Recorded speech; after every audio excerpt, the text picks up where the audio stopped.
Hello friends, স্বাগত জানাচ্ছি স্বপ্নপূরণে। চলে এসেছি কারখানায়, আর কারখানায় ঢুকেই দেখি কাকু এই যে ব্যানা বেঁধে রেখেছে। এটা হলো মনসার ব্যানা, আর এটা হরিবলা ঠাকুর, আর এটা রয়েছে শিব, একটা শিব আর কালী হবে সেজন্য। আর এই যে কারখানার বড় কালীটা, এটা এখনো পর্যন্ত যায়নি, জানি না কবে যাবে। আর এই যে মুখগুলো ডাইস থেকে তুলে রেখেছি, এগুলো আমাকে মেজে ঘষে পরিষ্কার করতে হবে। তো লাস্টে আমি দেখাবো এগুলোকে মেজেছি। আর এই যে কালী ঠাকুরটা আমি এক মাটি করে দিয়েছি, এই যে হরিবোলাটা এটারও করে দিয়েছি। মনসার কালীটা অন্য একটা ভাই করেছিল, সেটা দেখাচ্ছি। আর এই যে একটা শিব, এটা আমি করিনি। এই যে মনসাটা, এটা একটা ভাই করেছে।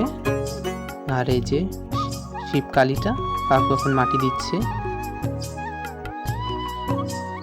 আর এই সাইডে রয়েছে, আমি মুখগুলোকে মেজে রেখেছি এই যে, আর পায়ের পাতা তুলেছি। সাপগুলো আমি বানিয়েছি, কেমন লাগছে দেখে জানাবে।